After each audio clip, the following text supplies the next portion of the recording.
Did you hear what really happened to Angus Young? People started talking after his special letter at Wembley. But that was just the start. Fans think he's just getting old. But there's more to the story. A quiet moment during their tour, a band secret, and a choice that could end AC/DC forever. Get ready to learn what no one else wants to tell you. In early June 2025, AC/DC got into big trouble after a TikTok video from their May 4th Power Up Tour show at Gillette Stadium went crazy on social media. The video showed Brian Johnson's singing getting drowned out by the crowd noise, which made lots of people mad. Fans started worrying about whether the band could still put on the amazing shows they used to be known for. Many people said the group should quit, saying they were too old now. For some people, seeing Angus Young doing his duck walk in his schoolboy clothes at age 70 felt more like a reminder that time goes by than a celebration of rock history. People who didn't like it said the show looked tired. They said it was better to stop than risk getting worse and worse. But not everyone felt this way. Many other people stood up for the band, saying their stage energy was still the kind of raw power that most younger bands could only wish for. Angus Young got lots of praise for his amazing passion and strength. People who supported them pointed out that even though the criticism went viral, ticket sales were still super high. The so-called getting worse seemed to have nothing to do with the numbers, which showed a very different story. Even with all the fighting, the numbers told their own story. On June 26th, ticket sales announced a record-breaking day with over 370,000 tickets sold across all events. More than 1.7 million people waited in digital lines. Several cities sold out in just a few hours, forcing organizers to add extra dates to meet the demand. A sold-out Wembley show made Angus write a heartfelt open letter to fans. The letter was released on the band's official website and social media pages. Angus' message was both a tribute to the band's history and a thank you to the millions of fans who have supported them for almost 50 years. The Wembley concert, part of the band's Power Up World Tour, has been widely praised as a career-defining performance filled with raw energy, nostalgia, and emotional goodbyes. In his letter, Angus wrote, "As I stood on that stage at Wembley, looking out at a sea of faces, screaming every word back at us, I felt something I hadn't quite felt before, a sense of completion. It was as if everything had come full circle. That night was not just another show. It was a moment in time I'll carry with me forever," he continued. "To my bandmates, past and present, I thank you. It's been the ride of a lifetime. To Brian, Phil, Stevie, and Cliff, thank you for giving your all every night, for standing by me through the ups and downs, and for being part of this incredible journey." Fans around the world responded with tons of gratitude, sharing messages and memories of how the band's music shaped their lives. The concert had classics like Back in Black, Highway to Hell, and Thunderstruck with a set list that covered generations. Then came an even more shocking twist. A European tabloid claimed Angus had told close friends that 2025 would be his final year with AC/DC. The report mentioned being tired of creating, tensions within the band, and frustration with the corporate machinery that now controlled much of their operation. This open letter and the growing retirement rumors didn't just stir emotions. They made fans deeply curious. What was really going on behind the scenes? Was it just age catching up or something far more personal? To uncover the real reason, we need to look closer. In recent months, rumors have swirled that 2025 may mark the end of Angus Young's time with AC/DC. Not because of age or health, but because of a behind-the-scenes battle over the soul of the band. Sources close to the industry say there's an internal fight, a brewing creative and corporate war that has quietly simmered for years. According to reports from different platforms, the tension comes from a growing push by the band's management and record label to align with modern trends. These include influencer tie-ins, merchandise-driven touring strategies, and even proposals for AC/DC-branded lifestyle products. For Angus, a man known for his raw stage energy and old-school rock style, these moves reportedly clashed with everything he believed the band stood for. Reddit threads suggest that Angus has privately expressed frustration over the distortion of the AC/DC brand. The image of leather jackets and gritty guitar solos, once natural, now risked being reduced to hashtags and curated sponsorships. Despite the noise, neither the band nor their record label has issued a formal statement. This silence has only fueled speculation. Is Angus silently preparing to walk away, choosing integrity over industry pressure? Or is this just media spin around a man trying to evolve in a changing world? One thing is clear, fans are no longer asking if something is happening. They're asking what exactly is going on behind the scenes. To understand how Angus reached this breaking point, we need to rewind the clock to the personal tragedy that rocked the very foundation of AC/DC. On March 7, 2016, a crisis hit AC/DC that would change its course forever. Brian Johnson, the band's famous frontman, got a devastating warning from his doctors.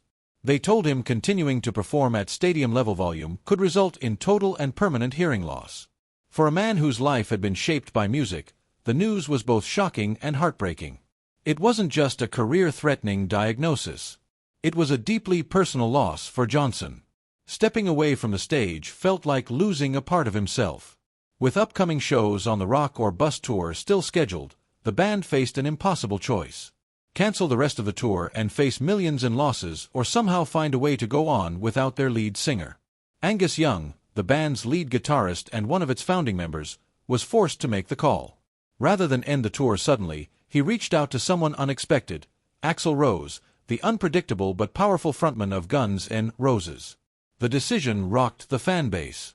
Some were excited to see a fusion of rock legends. Others were furious, feeling that no one could step into Brian's shoes.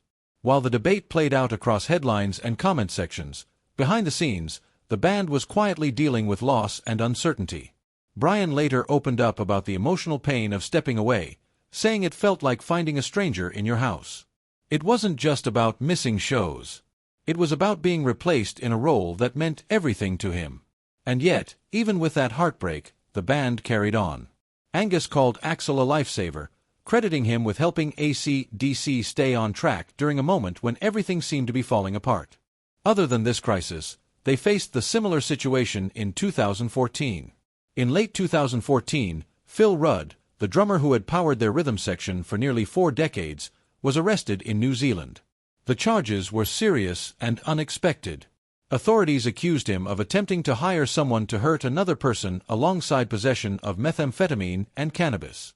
The story dominated headlines, painting a chaotic picture of one of rock's most disciplined bands spiraling behind the scenes. The attempted murder charge was eventually dropped, but the damage was already done. In 2015, Rudd pleaded guilty to drug charges and threats to kill. He was sentenced to 8 months of home detention. For AC/DC, the timing could not have been worse. Their global reputation rested not only on famous riffs and legendary performances, but also on the consistency of their lineup. With Rudd unable to travel, the band had to make a difficult call. They replaced him with Chris Slade, a former drummer who had briefly played with them in the early 90s. This marked a tense period for Angus Young. In an interview, he later admitted that working with Phil had become increasingly difficult even before the arrest. Getting Rudd into the studio was challenging. Promoting the album, shooting videos, and preparing for the tour became even harder. It was clear the drummer was struggling with more than just legal trouble. Despite the controversy, AC/DC pushed forward with the release of Rock or Bust, but something was missing. Critics noted the absence of Rudd's distinctive drumming style, and fans could feel the shift. The tour went on, but there was a looming sense of change within the band. Angus, however, refused to let the legacy fail. He focused entirely on keeping the music alive, especially as his older brother Malcolm, AC/DC's co-founder and rhythm guitarist, was battling dementia in silence. Phil Rudd's fall from grace became a footnote by 2020 when he officially rejoined the group for Power Up. This album was more than just a return to form. It was a tribute to Malcolm, who had passed away in 2017. The recording sessions were filled with emotion.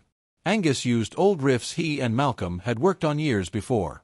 Bringing Rudd back into the group was a bold move, but one that made the album feel complete. The band reunited with familiar energy, channeling their grief and loyalty into one last powerful project. All these crises could have broken any band, but Angus Young stayed strong, not because it was easy, but because he had already faced storms that most never knew about.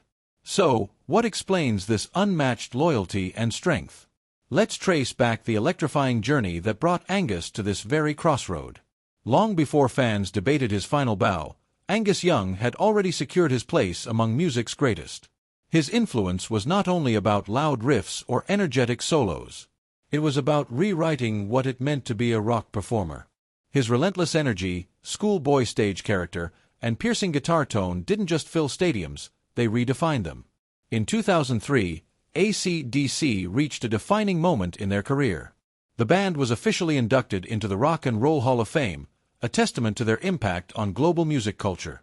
Angus, dressed in his trademark school uniform, accepted the honor in person.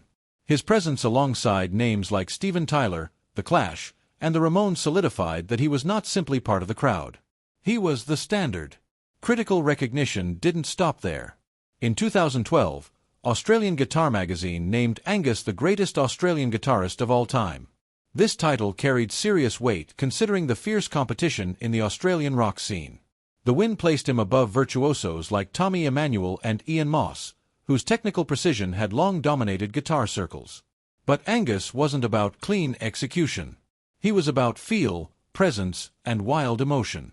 Back in 2006, Kerrang, the voice of hard rock and metal, awarded him the prestigious Legend Award. Unlike typical fan-voted titles, this honor came from within the industry, recognizing his contribution to the genre's identity. By that point, his image was inseparable from the global idea of rock itself. Whether you grew up in the 70s, 90s, or even the streaming era, you could likely picture Angus mid-stride, guitar slung low, sweat flying from his brow. His influence didn't stop at awards or lists. Guitarists across generations, from Slash to Dave Grohl, have cited Angus as a major influence. His blues-rooted playing and raw distortion helped shape the harder edge of modern rock, even paving the way for genres like punk and grunge. Still, as towering as these achievements stand, they came after years of pressure, exhaustion, and painful personal decisions. At times, the glitter of trophies only masked what Angus was going through. Let's now tell you about one of the most turbulent nights on one of Angus' tours when something unexpected happened. The kind of moment that no one talks about. Something that could have derailed the entire performance. It was a scene only the band saw unfold in real time. At a concert in Arizona around the year 2000, Angus Young was deep into Bad Boy Boogie when a fan did the unthinkable. He threw a beer at him mid-performance. The atmosphere froze. Thousands watched, unsure of what would come next. Would Angus fight back? Would the show collapse into chaos? But Angus didn't flinch. He walked over to the troublemaker, looked him straight in the eyes, and without a word wiggled the guy's nose. It wasn't violent. It wasn't loud, but it was sharp, unexpected, and commanding. With a simple gesture, Angus then signaled security to step in. The audience roared, not in anger, but in respect. The band never stopped playing. The rhythm never cracked. The concert rolled forward as if nothing had happened. Yet, the moment left a mark. This was more than a funny on-stage encounter. It became an iconic example of how to shut down disorder with grace. Angus didn't give the fan power. He took it away with a touch of humor and a lightning-fast decision. That one move saved the night and likely spared the fan from a much harsher reaction. This calm and quick-thinking presence is more than just a performer's trick. It's part of Angus' DNA. To understand that poise, you have to go back to the suburbs of Sydney, where the youngest of the Young brothers grew up. Born in Glasgow, Scotland in March 1955, Angus Young grew up in a working-class family packed into a small flat with his siblings and hard-working parents. The Young household was always filled with noise, sometimes arguments, sometimes music, but always brimming with character. His father, William Young, worked long hours as a handyman and a factory worker, while his mother, Margaret, held the family together through grit and quiet strength. Life wasn't easy, but it was full of strong personalities and relentless energy. In June 1963, the Youngs made a bold decision that would forever change the course of Angus' life.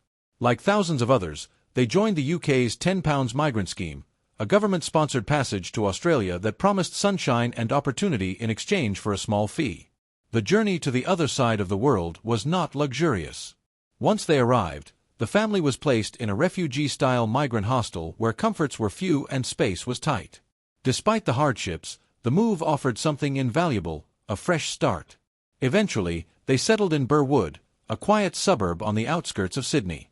Their new home was modest, but it gave the young children the freedom to explore themselves and their surroundings. While many of his siblings, including future AC/DC co-founder Malcolm, spent hours outdoors playing soccer or hanging out with local kids, Angus found a different rhythm. He gravitated towards being alone, preferring the comfort of his room where he could lose himself in music. It was in that small room that Angus picked up a cheap guitar and started to teach himself. He didn't learn from books or tutors. Instead, he sat for hours listening to the radio, studying records, and copying the riffs of the Beatles and Chuck Berry. His fingers became familiar with the fretboard, not through discipline, but through obsession. He played until his fingers ached and his ears could anticipate every note. That raw, unrefined, emotionally driven playing became the heartbeat of what AC/DC would one day stand for. Music wasn't the only thing developing in Burwood. AC/DC's legendary image took root during an ordinary backyard jam session. Angus' sister Margaret, noticing the youngest Young was still small for his age, handed him his old-school tie and shorts and suggested he wear them while performing. As AC/DC began to rise through the rock ranks, Angus' image as the untouchable schoolboy grew. But behind the character stood a man deeply loyal to his roots and fiercely protective of his family, especially his brother Malcolm, who had always been more than a bandmate. He was his rock. Behind Angus' rock-solid stage presence lies a deeply private man and a touching final act for his brother Malcolm. What fueled the fire behind their last great album? And how did the brothers channel decades of struggle, loyalty, and love into one final musical statement? While Angus Young's guitar roars through stadiums, his personal life remains strikingly quiet. Away from the stage lights, Angus has long embraced a life of stability and privacy. His enduring marriage to Ellen van Lochcam, a Dutch native he wed in the early 1980s, stands out in a world where rockstar relationships often burn out fast. Together, they've built a life that exists far from media frenzy. Their time is split between peaceful residences in Australia, the Netherlands, and the UK, offering Angus the privacy he's always valued. Though known for his relentless stage energy, Angus keeps a disciplined routine. He never drank alcohol, a choice that separated him early on from many of his peers in the music scene. Smoking remains his one visible vice, but even with that, he's avoided major health issues and continues to perform with surprising vigor well into his senior years. He rarely gives interviews, avoids social media, and steers clear of celebrity culture. In many ways, Angus has always been more focused on the music than the fame. That devotion was unmistakable in 2020 when he led AC/DC back into the studio for what would become a deeply emotional project. Power Up, released in November of that year, wasn't just another album. It was a revival of both the band's spirit and a private promise Angus had made to his older brother Malcolm. The two had spent years writing together in silence, long before Malcolm's battle with dementia overtook him. Rather than let those unused riffs fade into the past, Angus brought them back to life, crafting an entire album around their final musical conversations. Bringing the classic lineup back together was no small feat. Brian Johnson had previously suffered hearing issues that forced him to step away. Cliff Williams had retired. Phil Rudd had faced legal trouble, but under Angus' quiet leadership, the band reunited, finding new energy and familiar sounds. Power Up was a roaring success, topping charts globally. Yet for Angus, it was more than commercial. It was emotional closure. Through Power Up, Angus offered fans not only new music, but also a glimpse into the bond that had always powered AC/DC. He never made a show of grief. Instead, he honored Malcolm in the best way he knew, through loud, unapologetic rock, shaped by the very riffs they had once written in a quiet room together. Today, as younger generations discover AC/DC and older fans continue to return, Angus' legacy grows stronger. He has never chased trends or softened his sound. His commitment to pure rock and roll, built on simplicity, rhythm, and feel has made AC/DC timeless. With Power Up, Angus didn't just keep the band alive. He ensured that its heart rooted in family and fire would never fade. What do you think about Angus Young possibly hanging up his guitar for good? After everything he's given to rock music, does retirement feel like the right move, or would you want one last tour? Share your thoughts in the comments below.